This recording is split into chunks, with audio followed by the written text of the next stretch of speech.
দেখতে দেখতে ছেলে আমার 10 বছরের হয়ে গেল। কোথা দিয়ে যে এত বড় হয়ে গেল বুঝতেই পারলাম না।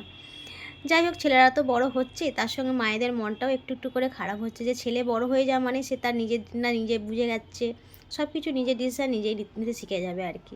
কিন্তু ছেলে বড় হলে বাবা মার একটাই কষ্ট লাগে, ছেলে বড় হয়ে গেলে আর বাবা মার প্রয়োজন পড়বে না। যাই হোক, ছেলে বড় হোক, ভালো থাকুক, সুস্থ থাকুক, মানুষের মতো মানুষ হোক এবং সবাইকে সম্মান দিয়ে চলুক, এইটুকুই আমরা চাই। বড় হয় তো সবাই, কিন্তু মানুষের মতো মানুষ কজন হয়, সেইটুকুই আশীর্বাদ করব। তুমি বড় হয়ে খুব বড় হও, মানুষের মতো মানুষ হও।